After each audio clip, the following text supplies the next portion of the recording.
Hello, my name is John, and today we'll be reading Are Democrats Ceding the Center to Trump?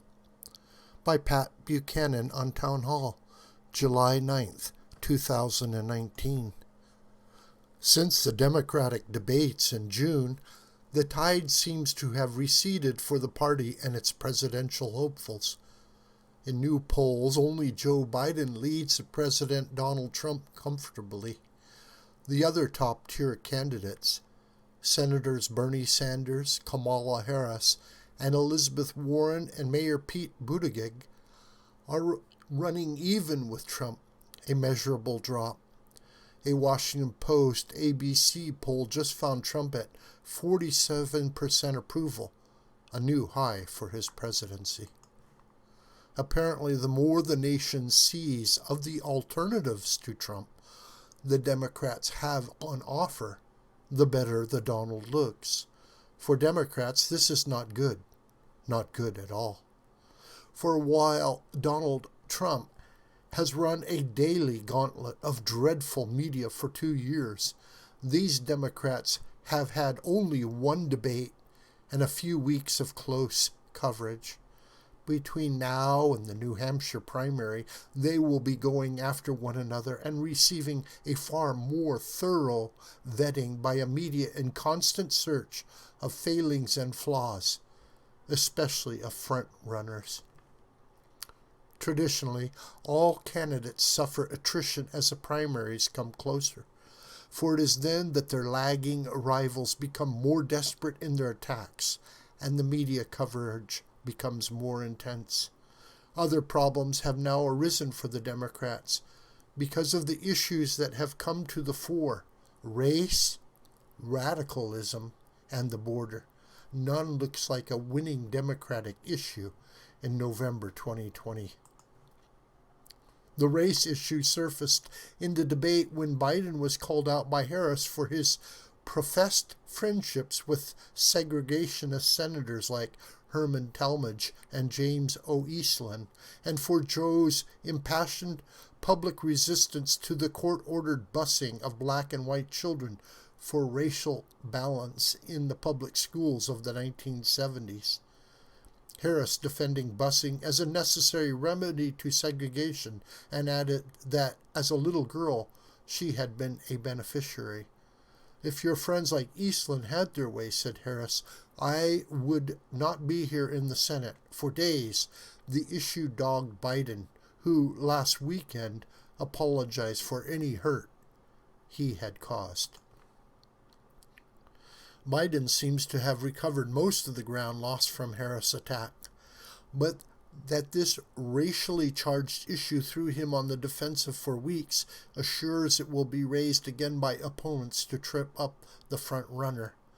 Another issue certain to come up in the future debates and in the South Carolina primary, where 61% of the Democratic vote is African American, is reparations for slavery.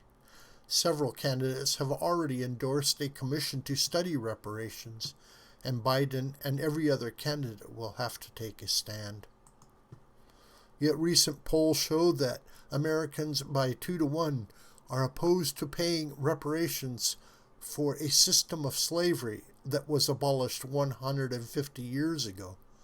Bottom line, if the 2020 campaign becomes a conversation about reparations for slavery and the busing of white kids from the suburbs into the inner city schools to achieve greater integration, the Democrats will be in a world of hurt.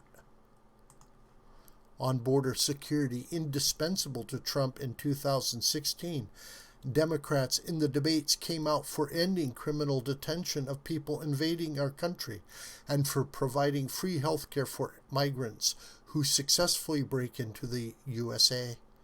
Detesting ICE as they do and supporting sanctuary cities, left-wing Democrats routinely describe the Border Patrol as the neo-fascists who run concentration camps where migrant children are forced to drink toilet water.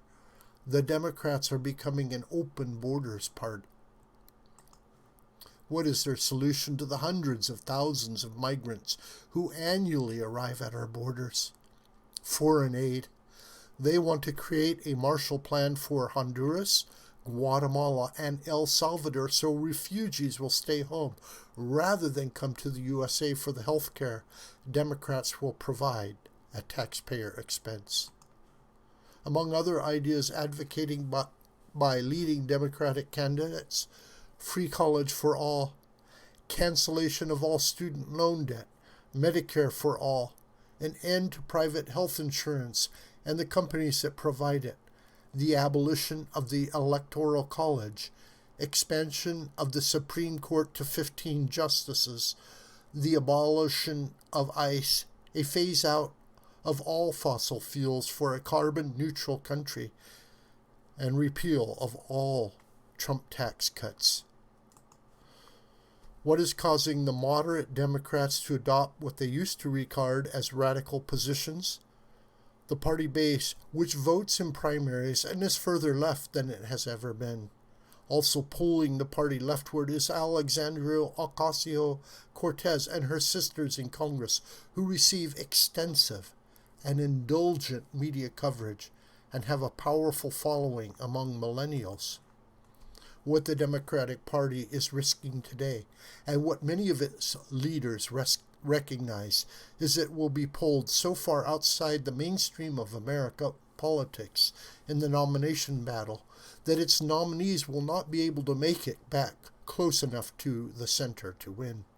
If the Democratic Party, as its alternative to Trump, decides to run on this radical new agenda, America will punish that hubris with a second term for Trump.